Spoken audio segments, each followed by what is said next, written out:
Salam adik-adik, pagi yang indah ini kita boleh mengucap syukur kepada Tuhan kalau kita boleh berjumpa kembali, dan kakak harap kalian dalam keadaan sehat dan baik-baik saja. Kita tetap semangat sekalipun kita beribadah secara online. Sebelum kita mulaikan firman Tuhan saat ini, kita akan masuk dalam doa. Kita lipat tangan, tutup mata, kita berdoa dengan baik di hadapan Tuhan. Terima kasih Tuhan Yesus, pada kesempatan pagi yang indah ini Tuhan, kami telah memuji membesarkan nama Engkau. Sebentar kami mendengarkan kebenaran firman-Mu. Mari Tuhan, Kau yang berkata-kata lewat kakak guru kami, sehingga firman-Mu ini Tuhan boleh menjadi pedoman bagi kehidupan kami anak-anak-Mu, dan firman boleh berbuah bagi anak-anak-Mu semua Tuhan. Terima kasih Tuhan Yesus, biar urapan Allah ada dalam setiap kehidupan kami anak-anak-Mu semua Tuhan. Biar Engkau sendiri yang ambil alih jalannya firman-Mu saat ini. Hanya di dalam nama Tuhan Yesus Kristus kami alaskan doa ini. Haleluya. Amin. Nah adik-adik, pada kesempatan yang indah ini kakak akan cerita, yaitu tema firman Tuhan saat ini, Tuhan Yesus adalah terang dunia. Tapi sebelumnya kita akan membaca di dalam Yohanes 8 ayat 12 yang bunyinya begini. Maka Yesus berkata pula kepada orang banyak, katanya, Akulah terang dunia, barang siapa mengikut aku, ia tidak akan berjalan dalam kegelapan, melainkan ia akan mempunyai terang hidup. Nah adik-adik, apa itu Yesus terang dunia? Terlebih dahulu kita akan mengapa Yesus dikatakan sebagai terang dunia.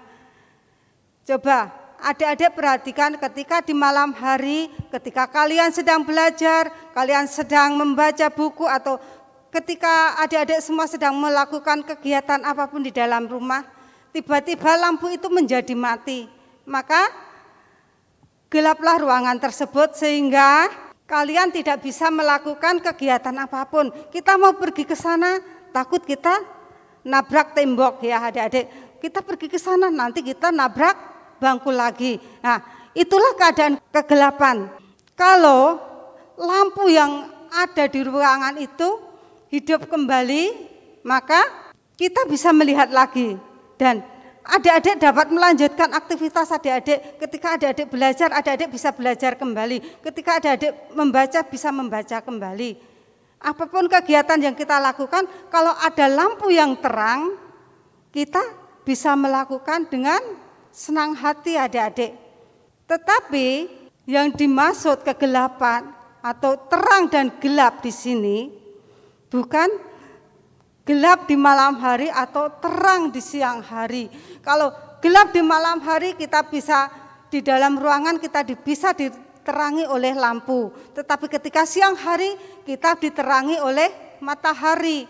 Tetapi gelap di sini menggambarkan kehidupan kita yang dikuasai oleh dosa.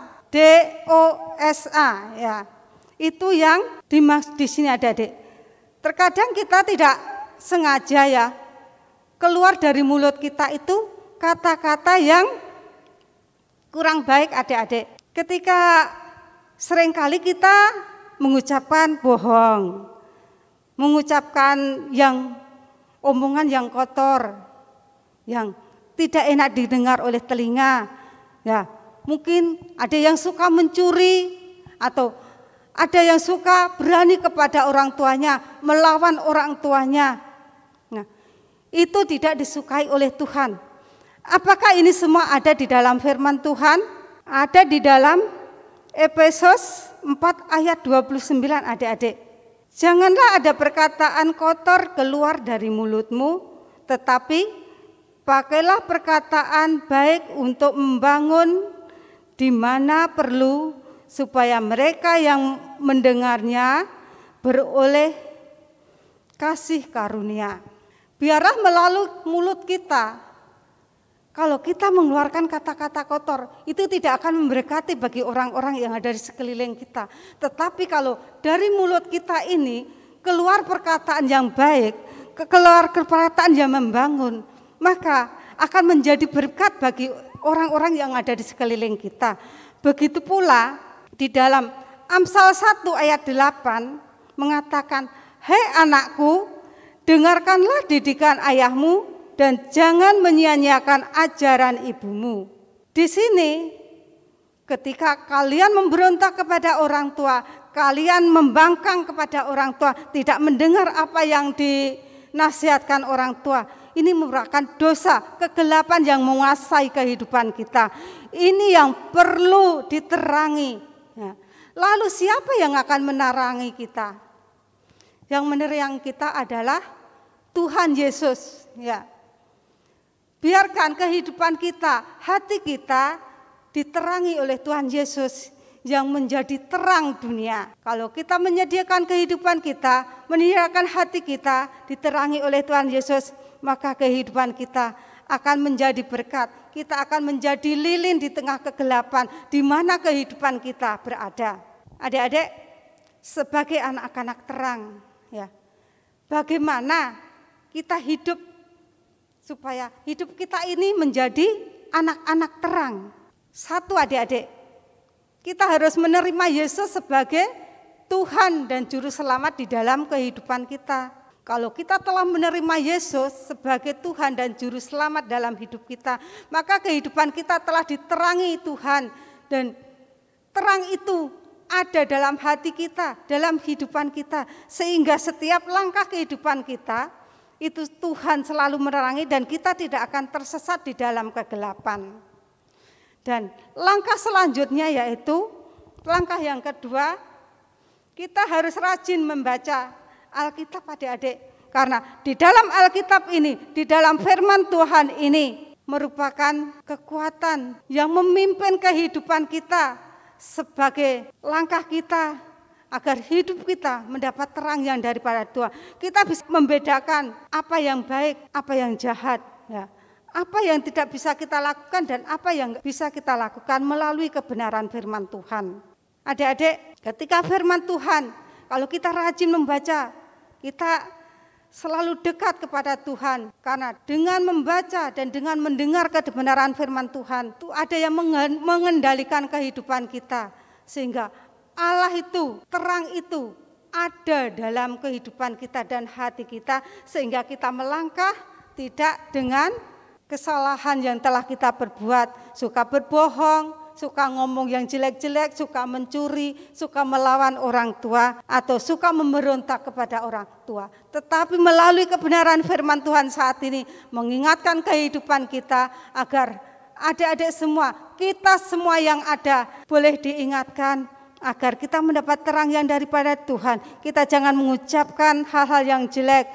Kita harus mendengarkan nasihat dari orang tua kita melalui firman Tuhan yang kita baca dan kita dengar. Bila firman Tuhan saat ini telah mengingatkan dalam kehidupan kita, supaya kita hormat kepada orang tua, taat kepada orang tua, dan tidak mengeluarkan kata-kata yang jelek. Tetapi bila kehidupan kita, melalui kehidupan kita ini, kalau kita menurut kebenaran firman Tuhan, hidup kita akan menjadi lilin-lilin di tengah kegelapan di mana kehidupan kita berada. Bila firman Tuhan saat ini akan menjadi berkat di dalam kehidupan kita semua, dan kita akan menjadi terang karena Yesus sendiri yang telah menerangi kehidupan dan hati kita, supaya firman itu tetap hidup dan tetap berbuah di dalam kehidupan kita semua. Tuhan Yesus memberkati, dan kakak akan beri ayat mas, yaitu dalam Mazmur 27 ayat 1a yang bunyinya, Tuhan adalah terangku dan keselamatanku. Inilah ayat mas, ayat hafalan yang harus kalian hafalkan, yang kalian ingat-ingat supaya ketika adik-adik mengingat firman Tuhan ini, bahwa Tuhan itu adalah terangku dan keselamatan dalam kehidupanku. Bila melalui firman Tuhan ini kita semua diberkati, dan berkat itu boleh berbuah dan boleh kita lakukan, dan kita sebagai anak-anaknya akan menjadi lilin-lilin di tengah-tengah keluarga, di tengah-tengah masyarakat, di mana saja kehidupan kita berada, kita akan menerangi kegelapan yang ada di sekeliling kita. Firman Tuhan boleh menjadi berkat dalam kehidupan kita semua. Kita akan masuk di dalam doa. Terima kasih Tuhan Yesus, melalui kebenaran firman-Mu saat ini, kami percaya Tuhan, kalau kami menyediakan kehidupan kami, hati kami untuk menerima terang yang daripada Engkau. Kami percaya Tuhan, kehidupan kami tidak akan terjerumus ke dalam kegelapan dosa. Kehidupan kami akan Tuhan menjadi lilin-lilin yang menerangi, baik di dalam keluarga kami, baik dalam masyarakat kami. Kami rindu Tuhan menjadi lilin-lilin yang menerangi kegelapan Tuhan. Terima kasih Tuhan Yesus, terima kasih. Begitulah dengan anak-anak sekolah minggu yang ada. Kiranya Tuhan berkati kehidupan mereka, sekolah mereka, sehingga anak-anak boleh senantiasa tetap dekat kepada Engkau, dan mereka boleh diberkati oleh Tuhan melalui firman-Mu saat ini Tuhan. Terima kasih Tuhan Yesus. Ampuni Tuhan segala dosa serta kekurangan dalam kehidupan kami. Hanya di dalam nama Tuhan Yesus kami alaskan doa ini. Haleluya. Amin.